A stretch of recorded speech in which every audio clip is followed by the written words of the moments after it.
نهاية اللقاء في الشبكة.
بسم الله الرحمن الرحيم. مساء الخير أيها السيدات والسادة، ومرحبا بكم في البطولة الثالثة والعشرون للمنتخبات العربية للرجال لكرة الطائرة. مباراة 22 بين منتخب الكويت ومنتخب العراق.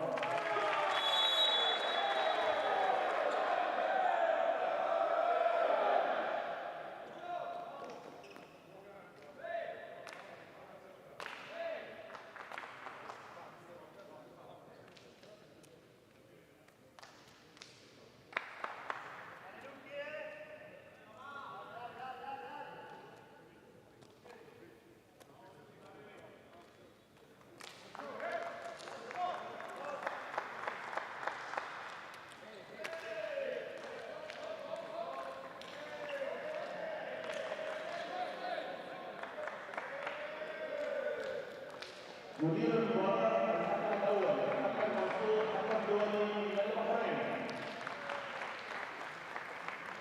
الحكم الثاني يعقوب السد، حكم دولي من السعودية. يمثل منتخب الكويت كل من اللاعب رقم 7 الفهد سعد يعقوب، اللاعب رقم 11 سعود صلاح، اللاعب رقم 7 محمد النيس، اللاعب رقم 17 راشد صالح احمد، اللاعب رقم 20 حمدي مواد العزي، اللاعب رقم 21 محمد سالم الصولي، اللاعب رقم 15 ابراهيم الفضلي. كوتش المدرب غليان الفارس. يمثل منتخب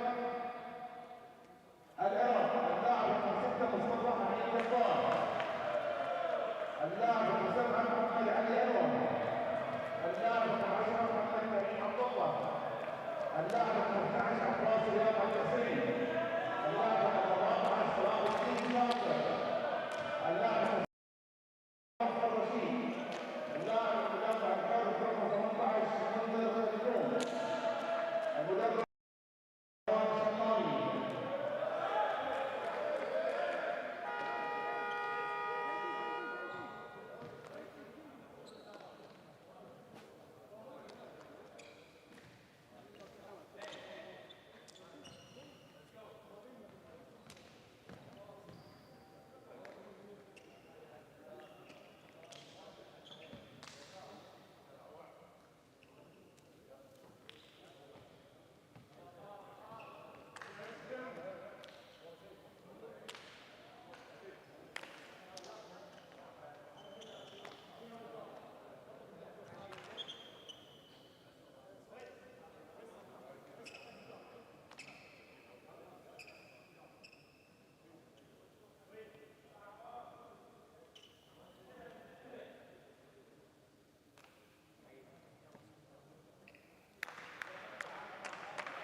نقطة للمنتخب العراقي.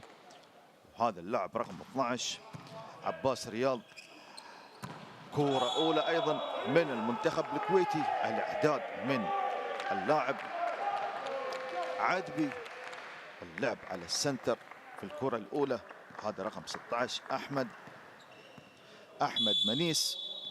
1-1. طبعا المنتخب السعودي حسم المركز السابع والمنتخب الأردني المركز الثامن. هذا الإعداد الخلفي وكرة خارج الملعب من خلال الكرة الأخيرة. محمد كريم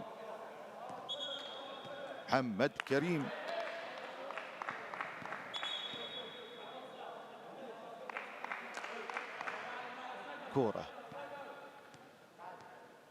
ونقطة للمنتخب العراقي.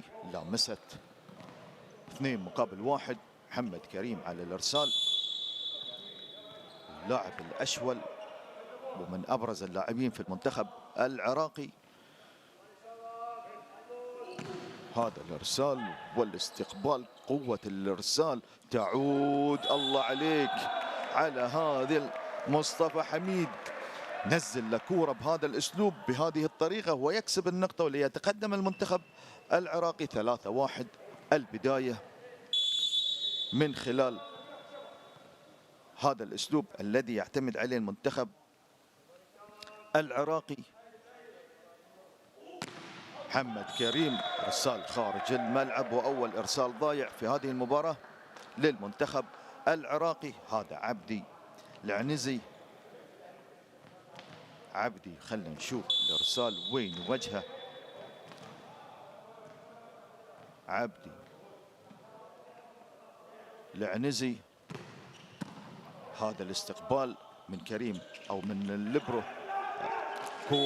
كورة من مركز 4. محمد علي ينجح من خلال هذه الكورة.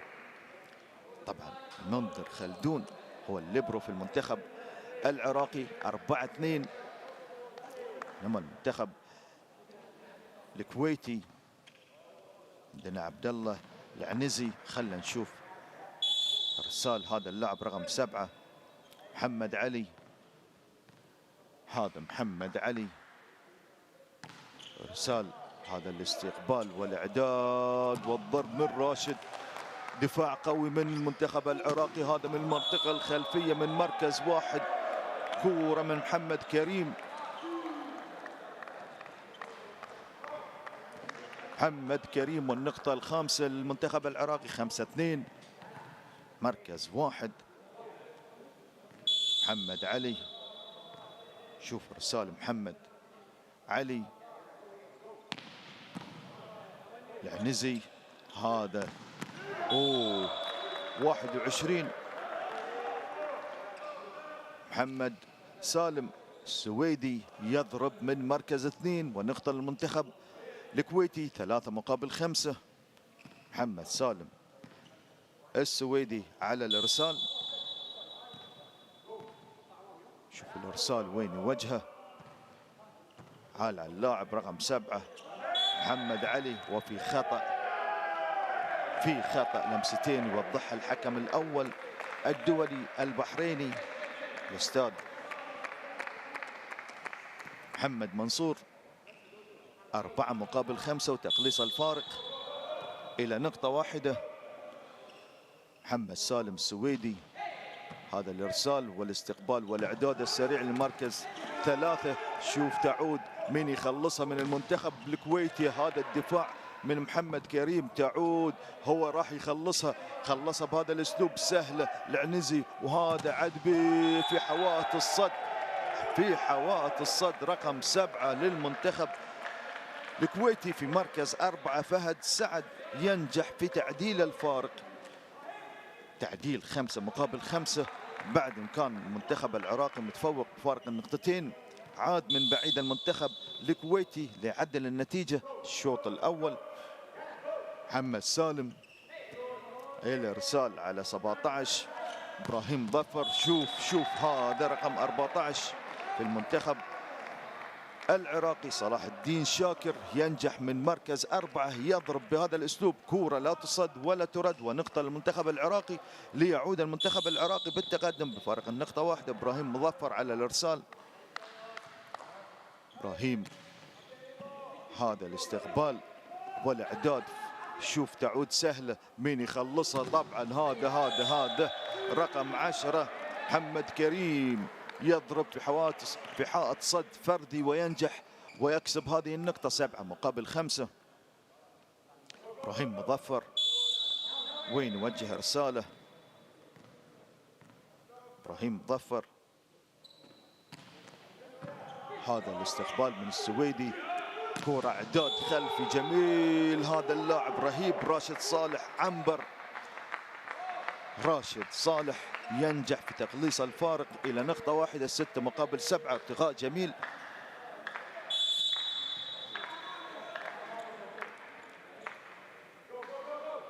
إرسال خارج الملعب ضاع من هذا اللاعب سعود صلاح. يخرج سعود صلاح. مصطفى حميد 8-6، والمنتخب العراقي يعود بالفارق النقطتين. هذا عدبي، كورة في حوائط الصد، شوف الدفاع القوي، تعود للمنتخب الكويتي، خلصها خارج الملعب، تحسب لك يا محمد علي. الدفاع القوي للمنتخب العراقي رقم 7. 9-6. راشد عنبر،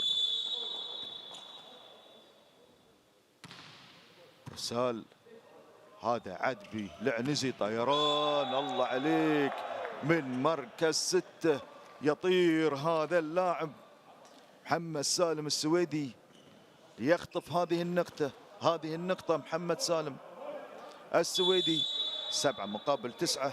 راشد طبعا يتميز، راشد صالح يتميز بالإرسالات القوية الهجومية. هذا خطف الإرسال ويضيع الإرسال الثاني على المنتخب الكويتي حاليا. الأولى أضاعها سعود صلاح والثانية راشد صالح. شوف هذا الإرسال 14. صلاح الدين شاكر، وين يوجه رسالة صلاح الدين شاكر؟ هذا الاستقبال والإعداد الخلفي، الله عليك يا راشد، يطير من مركز 1، يضرب بهذا الأسلوب وينجح في خطف هذه النقطة. 8-10. 8-10. فهد سعد، هذا فهد سعد، خلنا نشوف الإرسال وين يوجهه فهد سعد.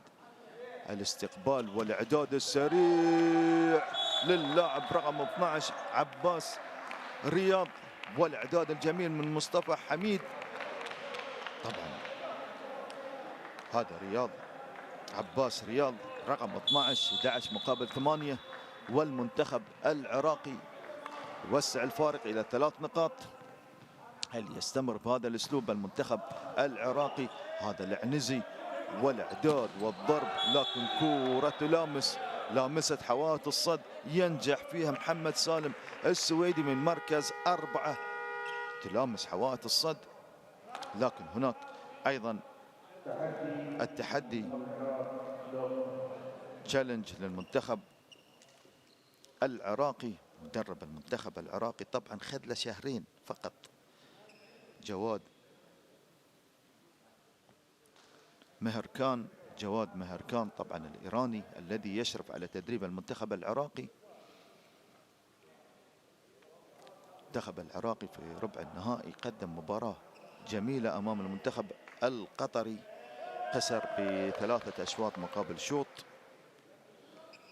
غدا راح يكون نصف النهائي بين المنتخب التونسي والمنتخب العماني، والمباراة الختامية النهائية راح تكون بين المنتخب البحريني والمنتخب القطري. كل أمنياتنا بالتوفيق طبعا لمنتخبنا البحريني. يبحث المنتخب البحريني عن النجمة الثالثة، وبينما المنتخب القطري الذي يبحث على أول نجمة له في البطولة العربية. 12-8 والفارق 4 نقاط. عباس رياض عباس رياض، والتقدم للمنتخب العراقي هو الأفضل على مجريات هذا الشوط. هذا عدبي، كورة إسقاط والدفاع القوي تعود لهذا اللاعب محمد كريم، مركز 2. هذا الأشول الذي يضرب كورة لا تصد ولا ترد. مضطر مدرب المنتخب الكويتي ليطلب الوقت المستقطع حاليا. 13 مقابل 8 تحديد المركز الخامس والسادس في البطولة 23 للمنتخبات العربية للرجال لكرة الطائرة والمقامة في مملكة البحرين. قدر راح تكون الختام لهذه البطولة. عزيزي المشاهد، يعني نتمنى أيضا من جمهورنا الذي نتمنى أنه يكون يملأ الصالة قدم. الجمهور البحريني ما يحتاج تقدم له الدعوة، راح يحضر بقوة إن شاء الله. كل أمنياتنا بالتوفيق.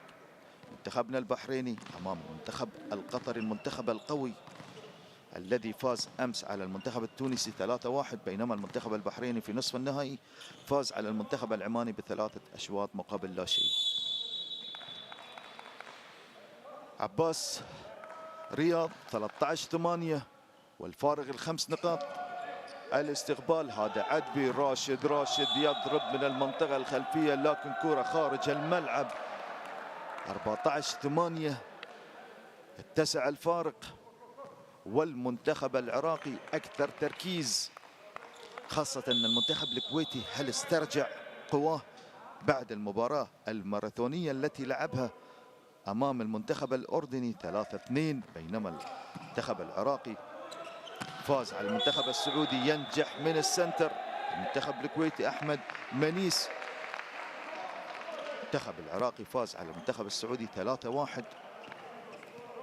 المباراة الماراثونية التي لعبها المنتخب الكويتي خاصة في الشوط الخامس 28-26 صور من 15 نقطة وصلوا إلى هذه النقاط. هذا الاستقبال والإعداد السريع، ضاعت منك يا إبراهيم مظفر. إعداد جميل من مصطفى حميد، لكن كرة خارج الملعب ونقطتين متتاليتين للمنتخب الكويتي ويقلص الفارق إلى 4 نقاط 10 مقابل 14. أحمد منيس على الإرسال.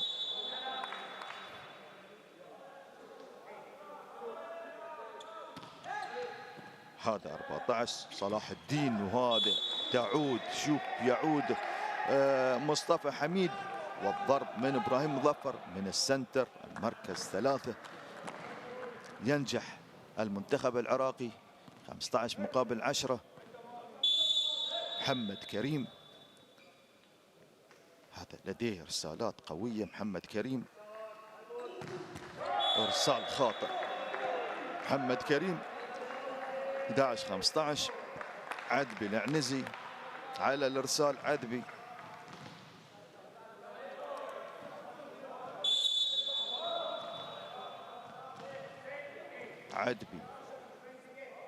العنزي، هذا الإرسال والاستقبال من صلاح الدين والإعداد. الله عليك، مركز 4 مصطفى حميد المعد الذي ينوع، والضرب من محمد علي. ينجح محمد علي وهو على الإرسال 16 مقابل 11.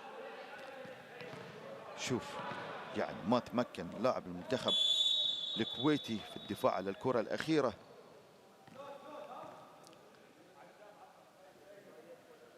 محمد علي، راشد والاستقبال، أو هذا لا، هذا راشد يضرب من مركز 4. عملية الخداع من سعود صلاح لاعب السنتر. ينجح راشد صالح مركز 4 12 مقابل 16.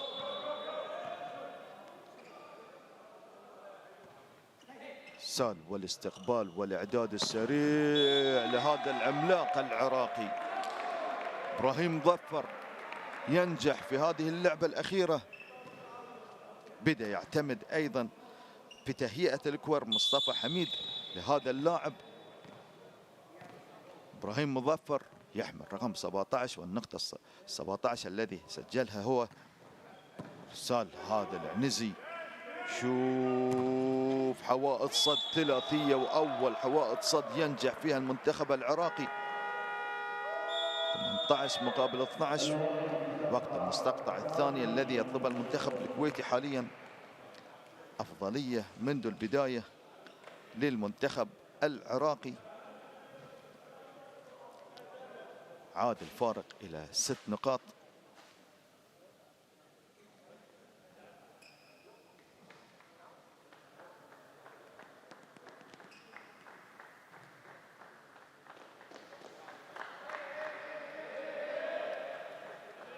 المدرب الكويتي جوليان يبحث عن الحلول حاليا. يقرأ المنتخب العراقي والتوجيهات مستمرة. ينجح المنتخب الكويتي في تقليص الفارق أم يستمر المنتخب العراقي ويحافظ على هاي الفارق أو يتسع الفارق؟ راح نشوف. إبراهيم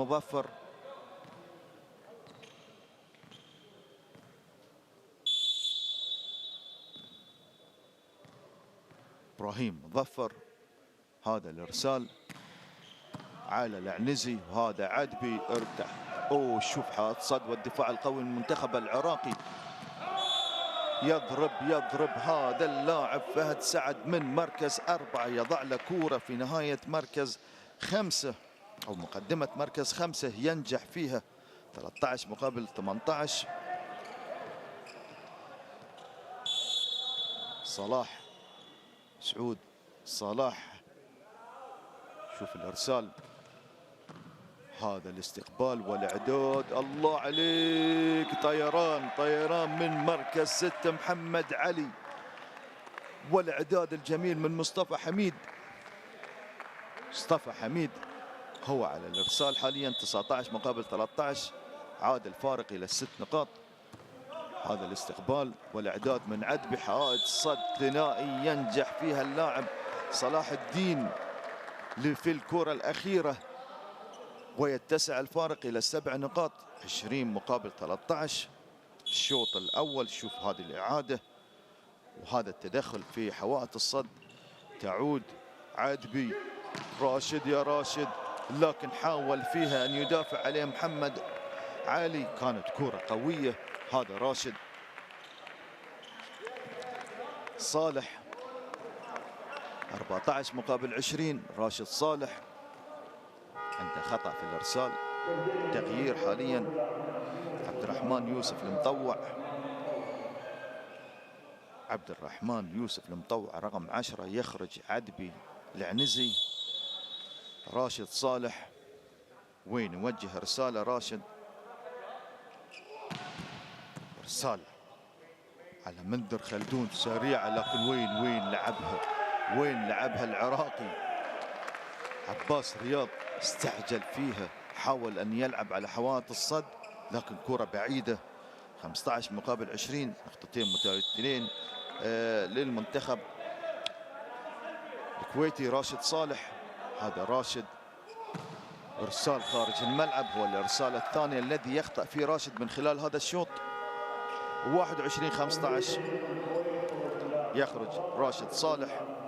يدخل هذا اللاعب عبد الله حسين. طبعا عبد الله حسين راح يكون هو المعد. صلاح الدين، إرسال خاطئ أيضا من صلاح الدين. 16 مقابل 21. دخلنا في النقاط الحرجة للمنتخب الكويتي. المنتخب العراقي يتقدم فارق ال5 نقاط ووسع الفارق إلى 7 نقاط. شوف الإرسال فهد سعد. هذا الاستقبال حوائط صد، دفاع قوي يتابعها لكن استعجل فيها. احنا نقول طمع. أحمد منسي حاول أن يستفيد من هذه الكرة لكن كرة خارج الملعب. 22-16 عباس رياض.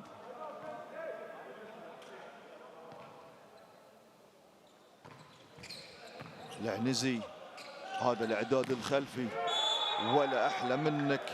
عبد الرحمن يوسف المطوع ينجح من مركز 2. ترتد الكرة من حوائط الصد ونقطة للمنتخب الكويتي. 17 مقابل 22. أحمد منسي أو أحمد منيس، آسف أحمد منيس. خلنا نشوف هذا الإرسال من أحمد منيس، الاستقبال من شاكر والإعداد الخلفي وطيران حائط صد فردي. ينجح اللاعب العراقي أمام الدفاع القوي، لكن يضرب في محمد سالم السويدي وكرة خارج الملعب، و23 مقابل 17. أقرب المنتخب العراقي لحسم هذا الشوط. محمد كريم سال من نقطة مباشرة. محمد كريم ذكرت لك يا عزيز المشاهد، هذا اللاعب يمتلك إرسالات قوية، أخطأ في إرسال واحد. شوف هذا الإرسال، نقطة الشوط 7 محاولات عند المنتخب العراقي. هذه الفرصة الأولى لينهي الشوط الأول المنتخب العراقي بهذا الإرسال الخاطئ. محمد كريم هو الإرسال الثاني الذي يخطأ فيه هذا اللاعب محمد كريم. 18 مقابل 24. 6 فرص لينهي الشوط المنتخب العراقي. عودة صالح، راشد صالح بيد حوائط الصد.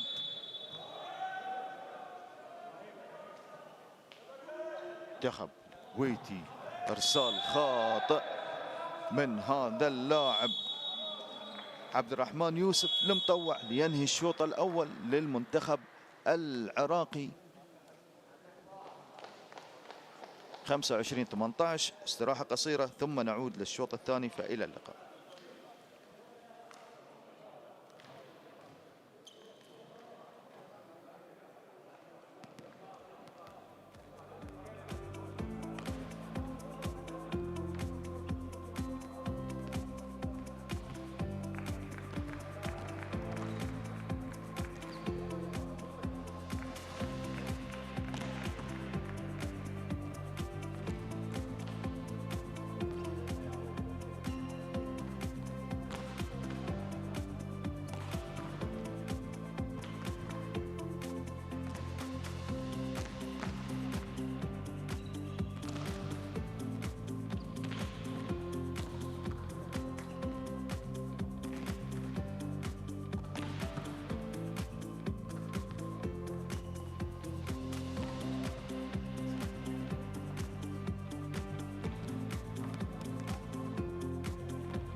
بسم الله الرحمن الرحيم. عودة للشوط الثاني من لقاء المنتخب الكويتي والمنتخب العراقي. أنهى المنتخب العراقي الشوط بتقدم ب 25 مقابل 18 في 22 دقيقة. شوط سريع لمصلحة المنتخب العراقي الذي كان هو الأفضل وتسيد هذا الشوط بأريحية. عاد المنتخب الكويتي بالتعادل، وسرعان ما عاد المنتخب العراقي ليأخذ الفارق تدريجيا حتى وصل الفارق إلى 7 نقاط.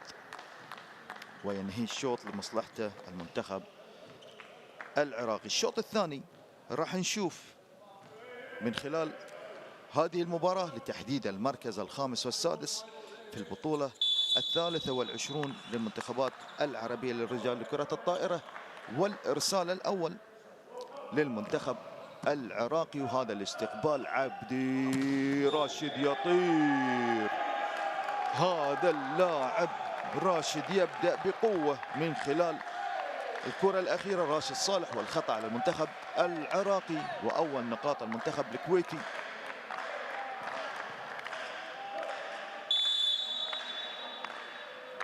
أحمد منيس النقطة الأولى، هذا أحمد منيس إرسال والاستقبال والإعداد، طبعا صعبها في الاستقبال. الكرة الأولى تعود دفاع قوي المنتخب العراقي، هذا الإعداد من منذر. الله عليك الله عليك يا محمد كريم، نار كراته هذا اللاعب الأشول محمد كريم في مركز 2 الأشول. ويعود المنتخب العراقي 1-1.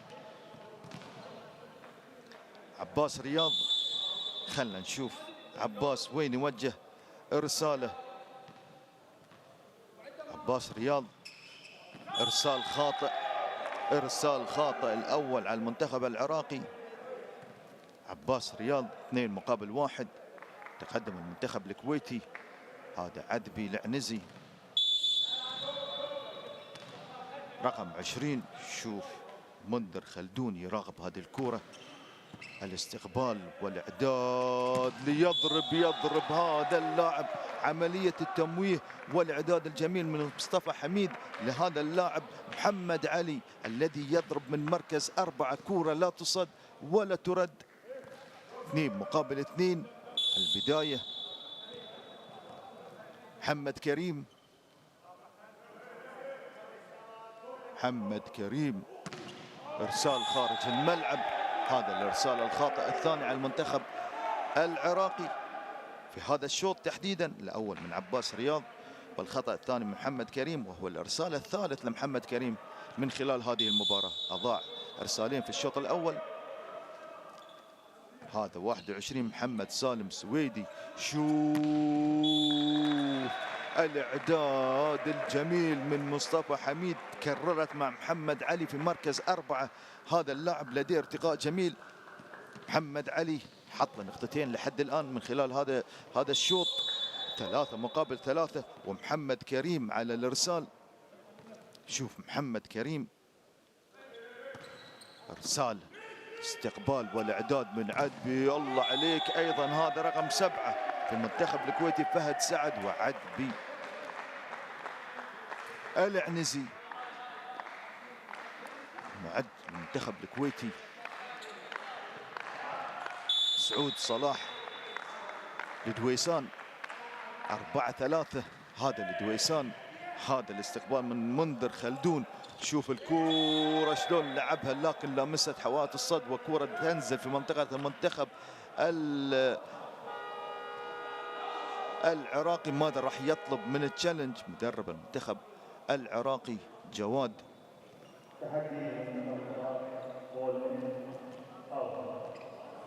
بول ان او اوت،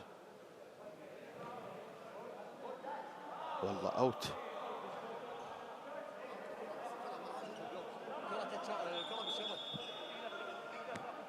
شوف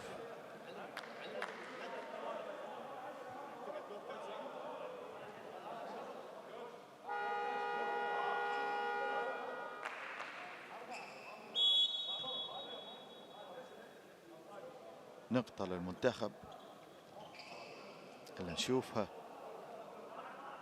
هذا مدرب المنتخب الكويتي جوليان. نقطة للمنتخب العراقي، 4-4 ينجح في التشالنج. شوف شنو طلب المنتخب الكويتي. أيضا هناك تحدي للمنتخب الكويتي، تشالنج حق يطلب هو أيضا هذا التشالنج. أحمد عبد العال، طبعا عزيز المشاهد التشالنج حاضر في البطولة العربية لأول مرة هنا في مملكة البحرين. هذه الكرة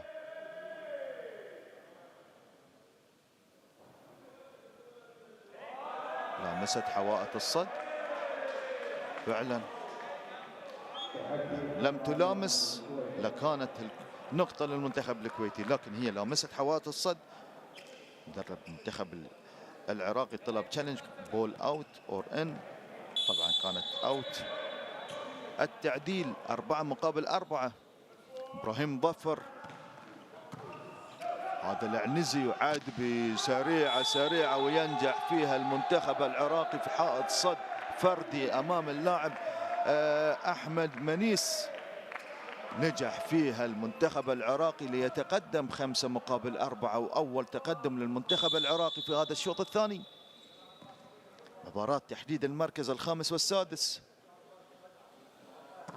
إبراهيم ظفر، شوف الاستقبال من فهد سعد وعدبي وتهيئة الكرة لراشد صالح مركز 2، يضرب بهذه الطريقة وهذا الأسلوب.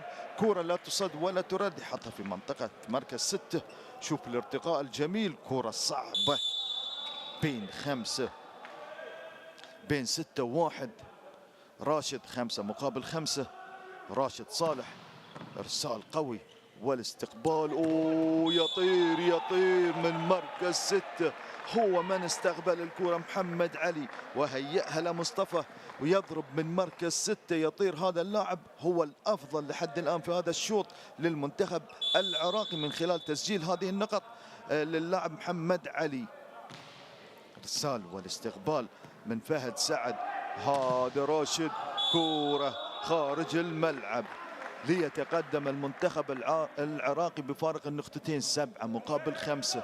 3 نقاط متتالية سجلها المنتخب العراقي. كانت النتيجة 4-5 لمصلحة المنتخب الكويتي. قدم حاليا المنتخب العراقي ارسال من مصطفى والاعداد الخلفي. الله عليك يا راشد، طيران من مركز 1. راشد صالح هو الأميز في المنتخب الكويتي، راشد صالح. أيضا عندنا هذا اللاعب فهد سعد، قدم شوط أول جيد. فهد سعد 6-7. 6-7 تقليص الفارق. فهد، هذا الاستقبال من شاكر، تعود سهلة، من يخلصها من المنتخب الكويتي.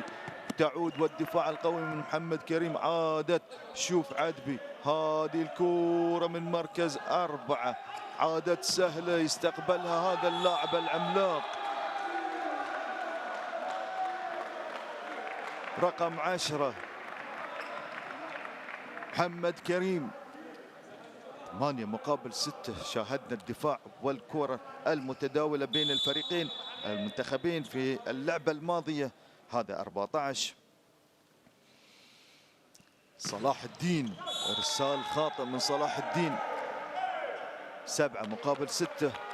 شوف المنتخب العراقي عنده في هذا الشوط تحديدا 3 ارسالات خاطئة، يعني 3 نقاط راحت للمنتخب الكويتي من خلال الارسال الخاطئ للمنتخب العراقي. 7-8.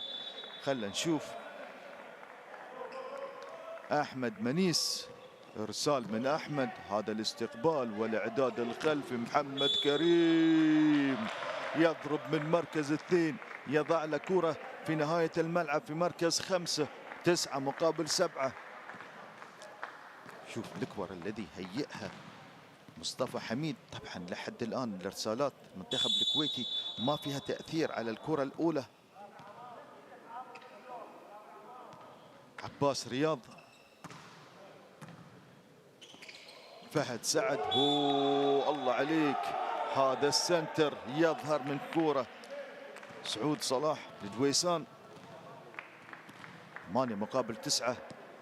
عدبي العنزي على الارسال. عدبي، شوف الارسال وين يوجهه عدبي، هل على اللاعب صلاح الدين؟ هذا صلاح الدين والاعداد من مصطفى حميد. كرة حاول اسقاطها، فيها خطأ على المنتخب العراقي، صاد فيها الحكمنا الدولي البحريني استاذ محمد منصور. 9-9. يعود المنتخب الكويتي بالتعادل حاليا 9-9. هل يتقدم المنتخب الكويتي؟ يحتاج الى الدفاع. عادبي، خلدون، شوف شلون لعبها بذكاء مصطفى حميد بعد استقبال الكرة من منذر. خلدون حاول يتابعها. العنزي، عبد الله العنزي، عبد الله فارس العنزي. هذا مصطفى حميد ليعود المنتخب العراقي بفارق النقطة 10-9. مصطفى حميد، شوف العنزي، عادبي، هذا اللاعب الذي يشارك حاليا عمر عبد الرحمن. العنزي، كورة خارج الملعب من اللاعب محمد كريم. عمر عبد الرحمن العنزي رقم 1. 10-10.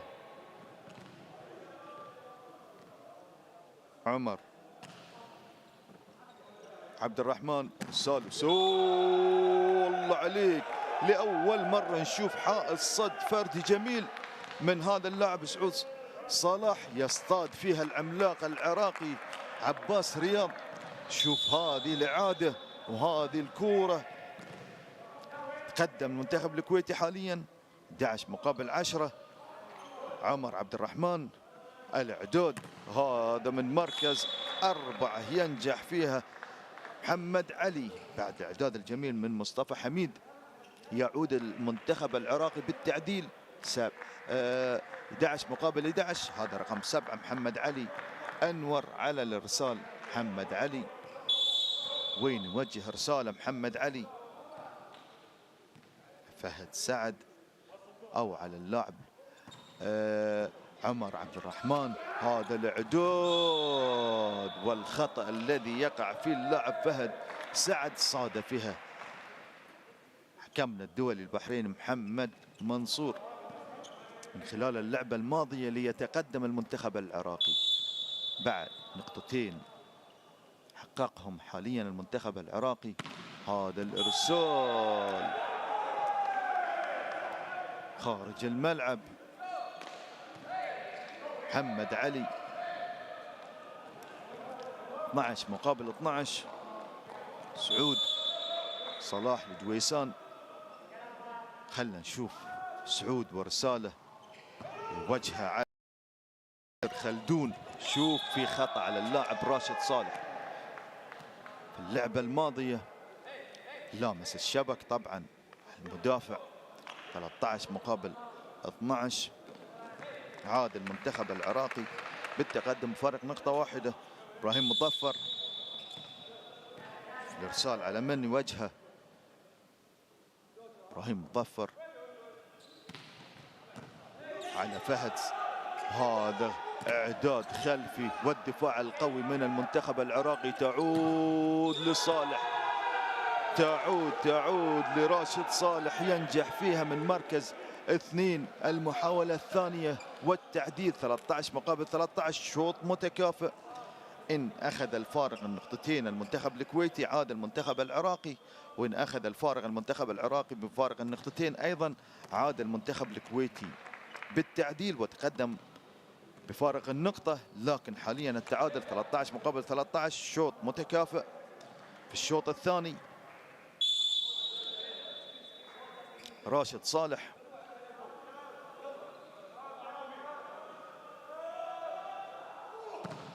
ارسال على محمد علي وارسال بنقطة مباشرة. ذكرت لك اياها في الشوط الاول. راشد صالح يمتاز هذا اللاعب بارسالاته الساحقة ايضا ونقطة مباشرة. 14-13 كما هناك في المنتخب العراقي. محمد كريم لاعب رقم 10. ممتاز راشد صالح ايضا بهذا الاسلوب. راشد والاعداد. الله عليك، الله عليك على هذه النقطة من السنتر. عباس رياض ايضا يعتذر للاعب ليبرو ابراهيم الفضلي. يخرج ابراهيم الفضلي. شوف الارسال من هذا عمر عبد الرحمن. شوف هذا اللاعب فهد سعد، والتقدم للمنتخب الكويتي. يضرب من مركز 4، 15 مقابل 14. هذا فهد سعد. فهد سعد وين يوجه رسالة على هذا اللاعب صلاح الدين. ينجح من السنتر أيضا المنتخب العراقي. عباس رياض.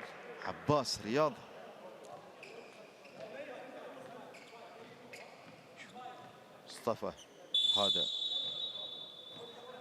صلاح الدين. رسالة قوي ونقطة مباشرة. لم يتمكن فهد سعد من استقبال هذه الكرة. 16 مقابل 15. شاهدنا أيضا إرسال ساحق من اللاعب محمد كريم. نقطتين للمنتخب العراقي من خلال إرسال ساحق. هذا النقطة الأولى لهذا اللاعب صلاح الدين. يطلب المنتخب الكويتي الوقت المستقطع حاليا 16 مقابل 15. عاد المنتخب العراقي للتقدم بفارق نقطة واحدة.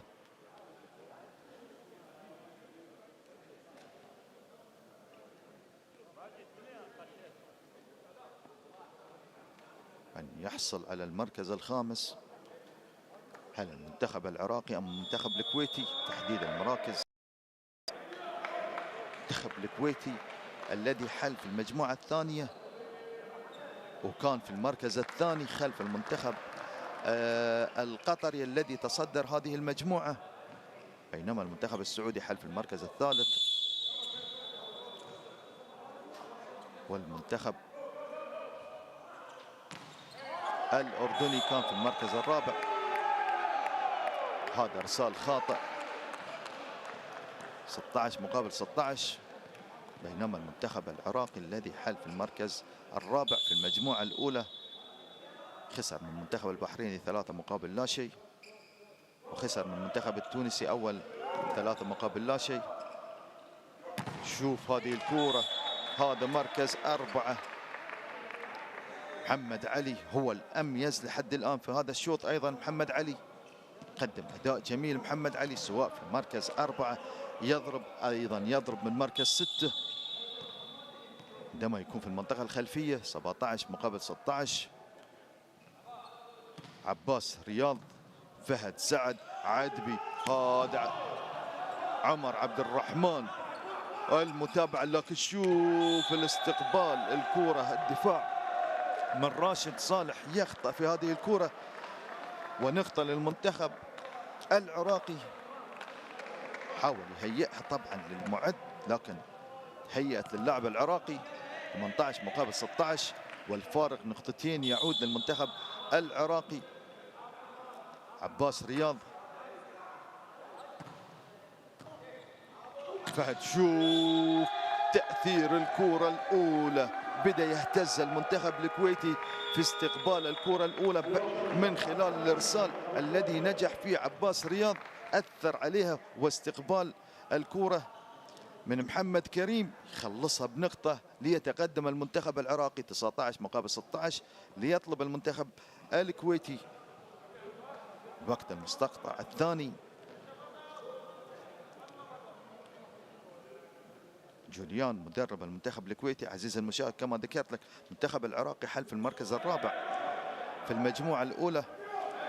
المنتخب العماني كان في المركز الثالث، خسر من المنتخب أيضا العماني 3-1، لكن في ربع النهائي قابل وقدم مباراة كبيرة أمام المنتخب القطري. خسر ب3-1، 1 مقابل 3. ليلعب على تحديد المراكز. فاز على المنتخب السعودي 3-1. شوف فهد سعد. عدبي. هذه الكورة. عمر عبد الرحمن من مركز 4 يضرب بهذا الاسلوب، ونقطة جميلة لعمر عبد الرحمن العنزي. 17 مقابل 19. مميز اللاعب عمر عبد الرحمن العنزي ايضا في المنتخب الكويتي.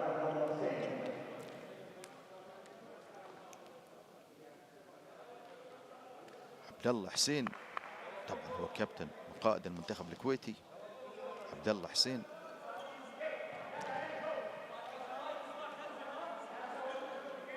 عبد الله حسين 17 مقابل 19. يلعب الارسال على صلاح الدين ام يلعب على اللاعب محمد علي؟ لكن لعبها على الليبرو منذر خلدون. شوف شوف شوف شوف هذا اللاعب، الكور التي يضربها لا ترد ولا تصد. محمد كريم هذا اللاعب الأشول في مركز 2 ينجح من خلال هذه الكرة وهو على الإرسال، والتقدم للمنتخب العراقي 20 مقابل 17. بدينا ندخل في النقاط الأخيرة والحاسمة، والمنتخب العراقي يتقدم بفارق 3 نقاط حاليا. محمد كريم إرسال لا يصد ولا يرد ولا يستقبل من خلال الكرة الماضية أمام عبد الله فارس العنزي، ينجح من خلال هذا الإرسال. هي النقطة الثانية له من خلال إرسال مباشر. محمد كريم خلنا نشوف 21-17 يتسع الفارق إلى 4 نقاط.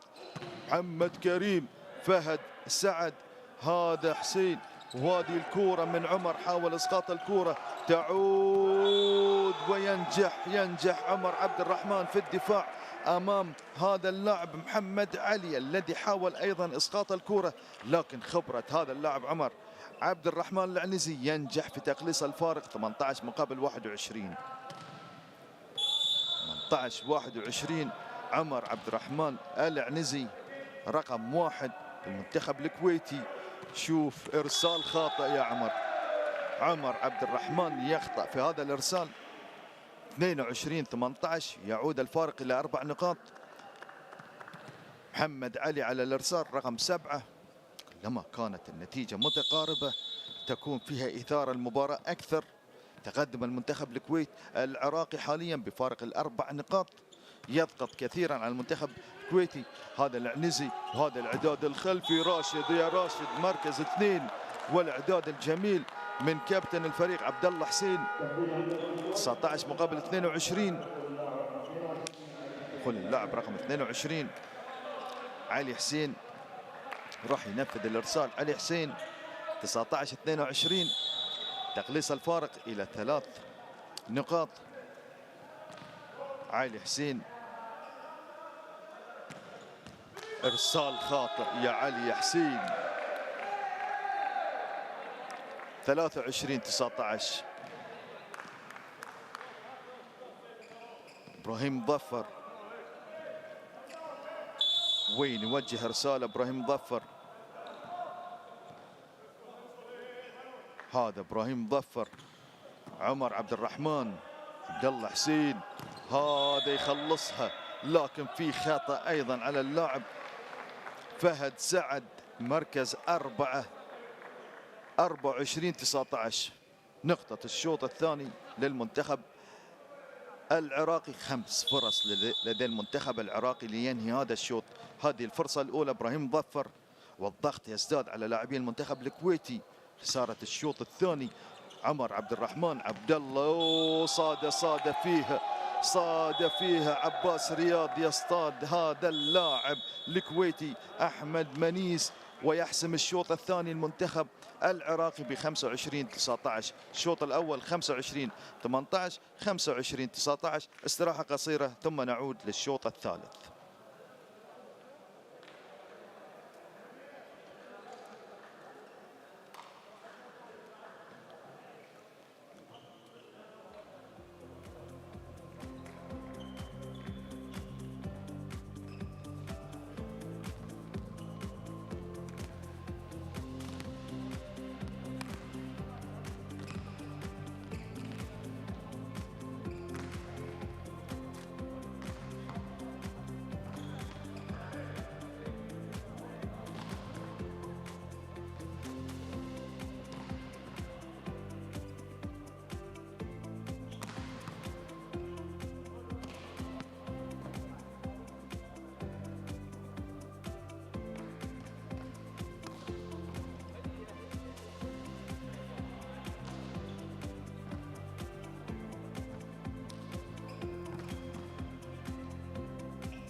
بسم الله الرحمن الرحيم. عودة للشوط الثالث من لقاء المنتخب العراقي والمنتخب الكويتي. تفوق المنتخب العراقي بشوطين مقابل لا شيء، وهذا أول نقطة مباشرة للمنتخب الكويتي من خلال الإرسال لعبد الرحمن عمر عبد الرحمن العنزي، والاستقبال الكرة الأولى صلاح الدين شاكر يخطأ في استقبال الكرة الأولى. طبعا الشوط الثاني انتهى في 23 دقيقة 25 مقابل 19، بينما الشوط الأول 25-18 في 22 دقيقة. وهذه النقطة الأولى أيضا المنتخب العراقي من السنتر، اللاعب المتمركز في مركز 3 عباس رياض ينجح من خلال هاي الكرة، وهذا عباس رياض على الإرسال. عزيزي المشاهد، منتخب الكويتي صاحب أول ألقاب في البطولة العربية التي أقيمت في الكويت في 1977. عنده لقب واحد المنتخب الكويتي، اليوم يلعب على المركز الخامس والسادس، وهذه نقطة مباشرة أيضا المنتخب العراقي يتقدم 2-1 من خلال هذا الإرسال الذي لعبه عباس رياض أمام اللاعب المنتخب الكويتي. استقبال الكرة الأولى من اللاعب محمد سالم السويدي لم يوفق في استقبال الكرة الأولى. تأثير الكرة الأولى تتضح حاليا، هذا العنزي عبد الله يوسف وراشد، هذا الدفاع شوف مين يخلصها، لكن في خطأ، كرة تلامس العصا الهوائية على اللاعب محمد علي. طبعا كانت صعبة في الإعداد في الكرة الماضية من خلال لاعب مصطفى حميد.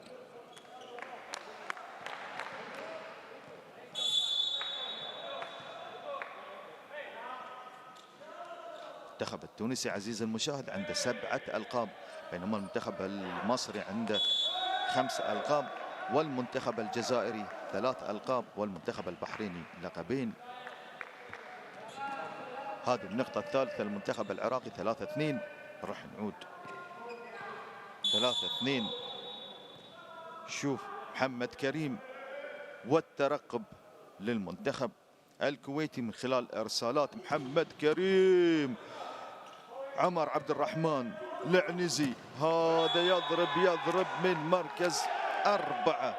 محمد سالم السويدي ينجح في تعديل النتيجة. إن أراد المنتخب الكويتي تمديد المباراة لشوط رابع، عليه أن يفوز في هذا الشوط أم يحسمها المنتخب العراقي 3-0. راح نشوف راشد صالح وارسالات أيضا راشد صالح، إرسال خاطئ على راشد صالح 4-3. محمد علي الذي تميز في الشوط الأول والشوط الثاني. محمد علي هذا رقم 7، عنده ارتقاء جميل. محمد علي إرسال والاستقبال من عبد الله حسين، هذا الإعداد من عبد الله حسين، تعود يضرب هذا صلاح الدين من مركز 4، ونقطة أيضا للمنتخب العراقي. المنتخب العراقي محمد علي يتقدم بفارق النقطتين حاليا. المنتخب العراقي محمد علي، هذا محمد سالم السويدي يحاول ويخطأ فيها اللاعب محمد سالم السويدي، مركز 4. تركيز مطلوب حاليا والأفضلية للمنتخب العراقي 6-3. وقت استقطع الأول للمنتخب الكويتي، غير راضي مدرب المنتخب الكويتي جوليان، يبحث على الحلول. كرات سهلة تضيع على المنتخب الكويتي، والأفضلية في هذا الشوط حاليا بفارق ال3 نقاط 6-3 منتخب العراقي.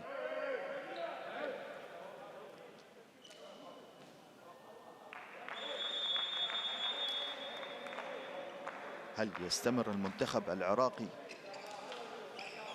بالتقدم ويوسع الفارق إلى 4 نقاط، أم يعود المنتخب الكويتي يقلص الفارق إلى 2 نقطة؟ خلينا نشوف محمد علي وارسال محمد علي، ارسال من محمد علي. هل يوجه على عمر عبد الرحمن ام على السويدي؟ هذا محمد سالم، الداد الخلفي أيضا كورة خارج الملعب من راشد صالح. شوف الأخطاء في الهجوم تكلف المنتخب الكويتي نقاط، 7 مقابل 3. تركيز في الضرب. محمد علي 7 مقابل 3، يخطأ في الإرسال حاليا محمد علي. محمد علي 4 مقابل 7. خطأ الأول في الإرسال مع المنتخب العراقي. هذا التغيير، دخول عبد الرحمن يوسف المطوع، خروج راشد صالح. خلينا نشوف من ينفذ الإرسال حاليا المنتخب الكويتي. شوف يسأل عن الدوران. محمد سالم السويدي هو على الإرسال حاليا. محمد سالم السويدي وين يوجه إرساله؟ محمد شاكر. هذا الإعداد أو صلاح الدين. صلاح الدين يخطأ. صلاح الدين والنقطة للمنتخب الكويتي، 5 مقابل 7. صلاح الدين شاكر.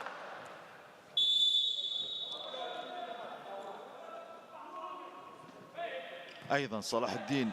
هذا الإعداد من منذر خلدون، حاول فيها ينجح فيها المنتخب العراقي من مركز 4، 8 مقابل 5. ينجح فيها صلاح الدين شاكر.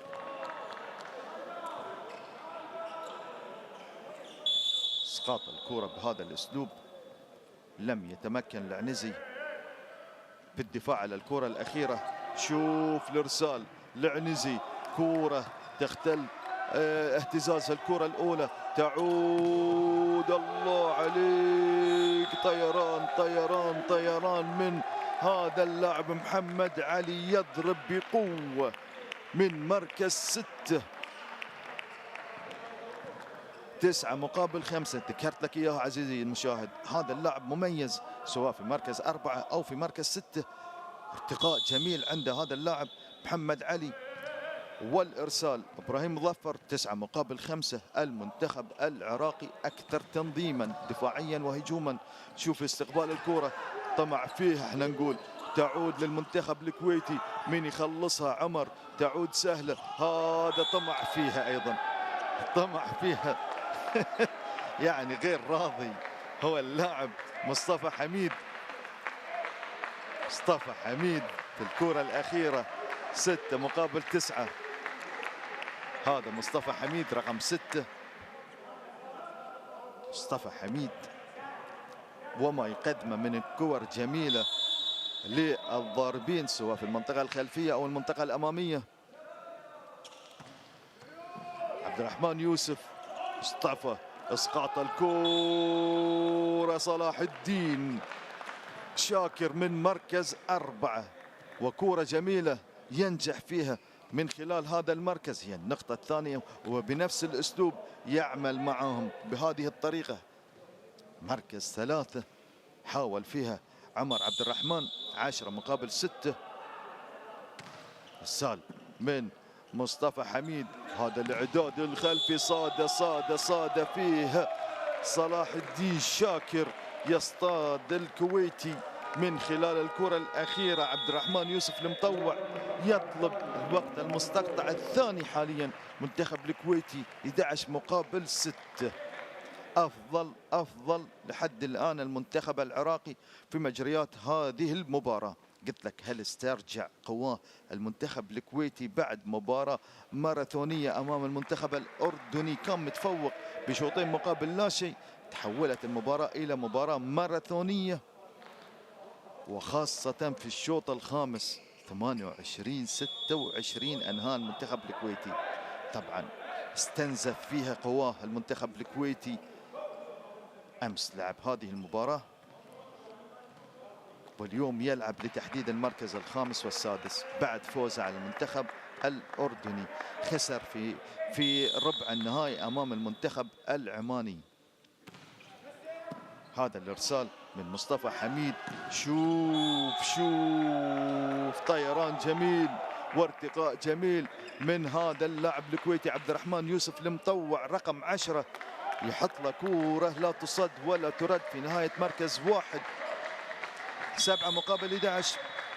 عبد الله حسين، ارسال خاطئ من عبد الله حسين خارج الملعب. 12 مقابل 7. يعود الفارق حاليا الى ال5 نقاط. صلاح الدين شاكر، خلينا نشوف ارسال صلاح الدين شاكر وين وجهه. ارسال ايضا خارج الملعب. 8 مقابل 12. عمر عبد الرحمن العنزي على الارسال. شوف ارسال عمر عبد الرحمن العنزي، هذا منذر خلدون. شوف محمد كريم يظهر اخيرا من مركز 2. محمد كريم مركز 2. 13 مقابل 8. عباس رياض، عباس رياض والارسال. المنتخب العراقي والتقدم للمنتخب العراقي 13-8. عباس رياض، هذا العنزي. عبد الله حسين، شوف الارتقاء والدفاع القوي. تعود من يخلصها، عادت من العنزي. عبد الله حسين، يعني كانت فيها هناك. سلامات لهذا اللاعب.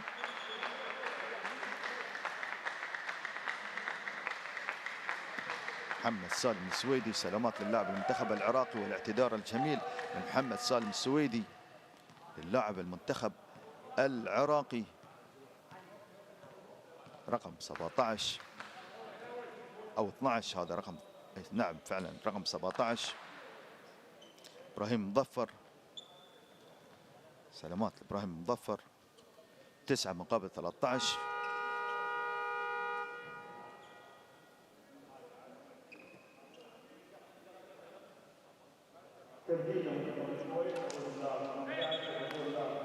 دخول علي حسين راح ينفذ الارسال. سعود صلاح لدويسان يخرج حاليا. علي حسين دخل في الشوط الثاني بدل ايضا سعود، نفذ الارسال الخاطئ في الشوط الثاني. هذا محمد او شاكر، هذا العملاق ابراهيم مظفر مركز 3، لاعب السنتر والكرة السريعة الذي يعتمد عليها المنتخب العراقي، ينجح من خلال هذا المركز. 14 مقابل 9. محمد كريم، شوف الترقب من المنتخب الكويتي.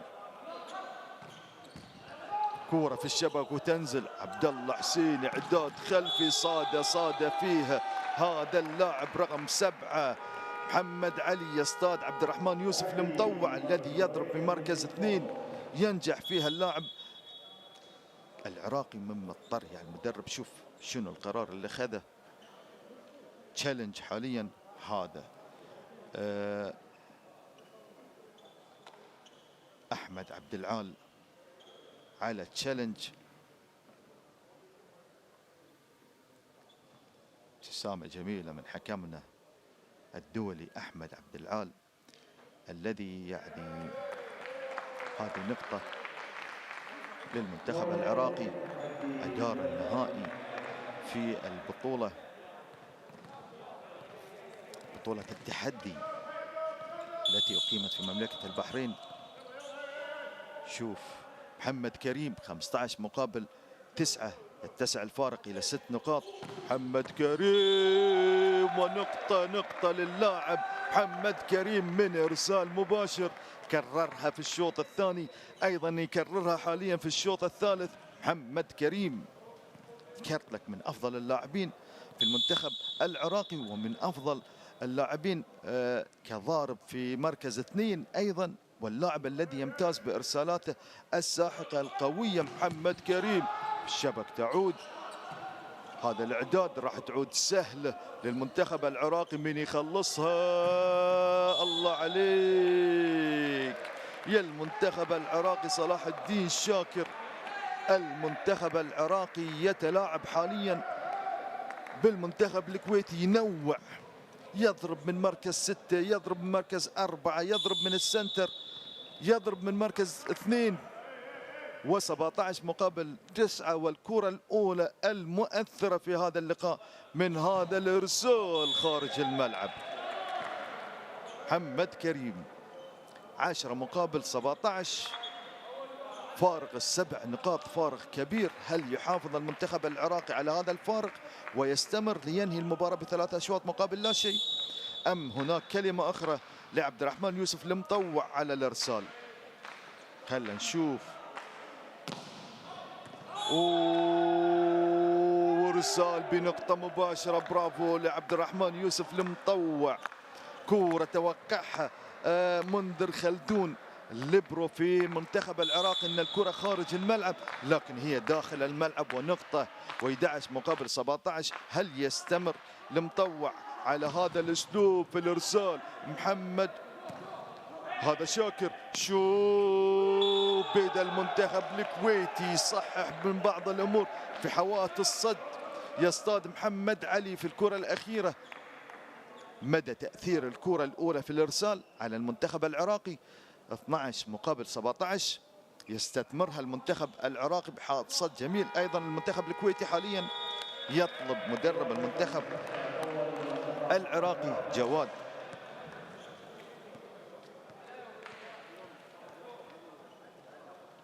جواد مهركان يطلب الوقت المستقطع حاليا.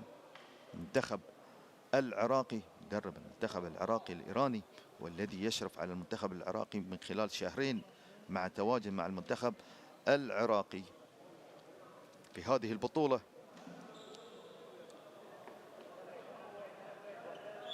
وأيضا هناك جوليان للمدرب المنتخب الكويتي. 12 مقابل 17 بعد إن كان الفارق 7 نقاط، حاليا تقلص الفارق إلى 5 نقاط. عبد الرحمن يوسف المطوع والإرسال الثالث لهذا اللاعب. هل ينجح أيضا بهذا الإرسال وقوة الإرسال ومدى تأثيره على مستقبل الكرة؟ شوف محمد علي، صعبة لكن هذا الطيران من مركز واحد والإعداد الجميل من مصطفى حميد معد الفريق المنتخب العراقي يتعامل مع الخط الخلفي حاليا في المنتخب العراقي. محمد كريم رقم 10، محمد علي، هذا محمد علي رقم 7، 18 مقابل 12.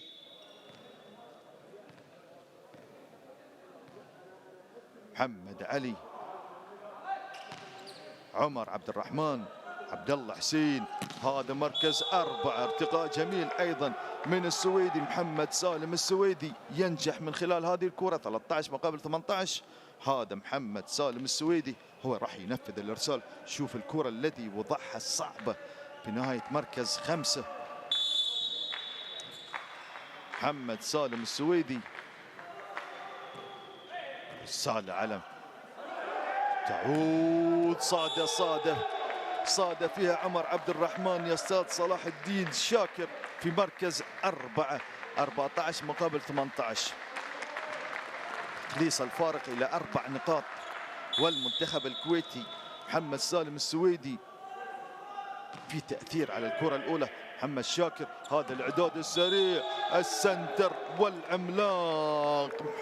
والعملاق العراقي إبراهيم ظفر رشيد يظهر من خلال هذه الكرة الأخيرة وهو على الإرسال. 19 مقابل 14، فارق ال5 نقاط والأفضلية من خلال مجريات هذا الشوط للمنتخب العراقي.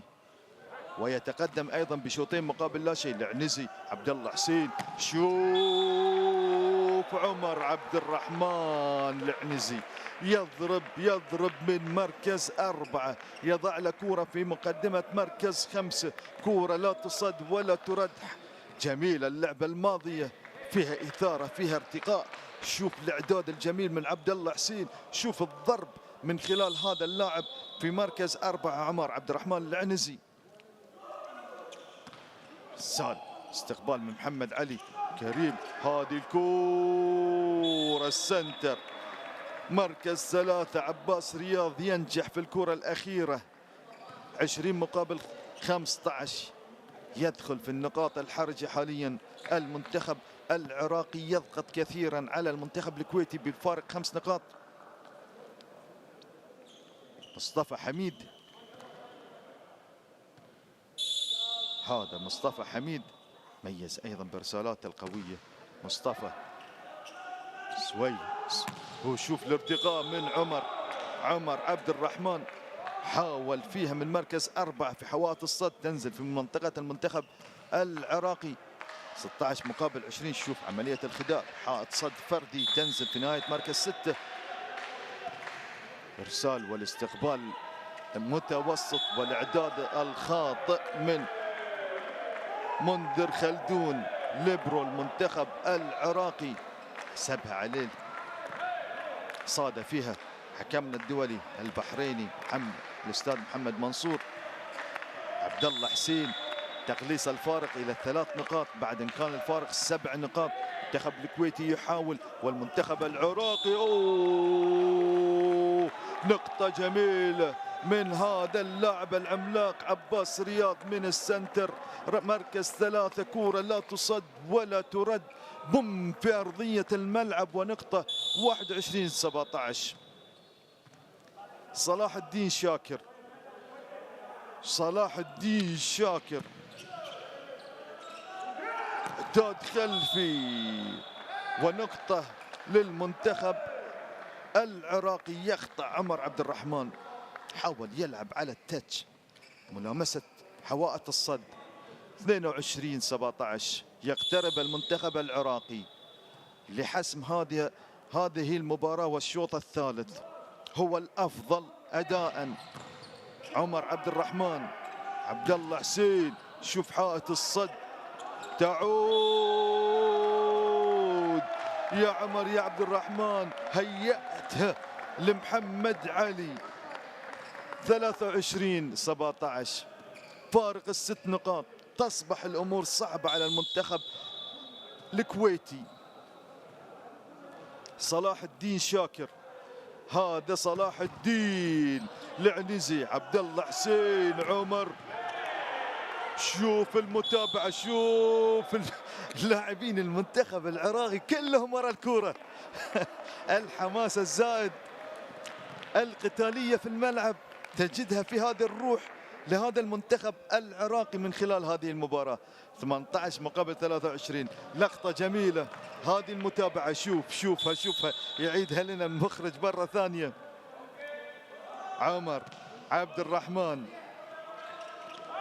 اعداد خلفي جميل، والكورة من محمد كريم في حائط صد فردي، كورة خارج الملعب بعد ملامسة الكرة للاعب الكويتي هذا محمد سالم سويدي.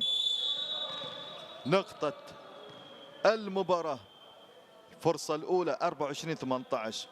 هذه الكرة والإعداد، شوف حوائط الصد الثنائية تظهر من خلال هذه الكرة، لكن ينجح محمد سالم سويدي أو محمد سالم.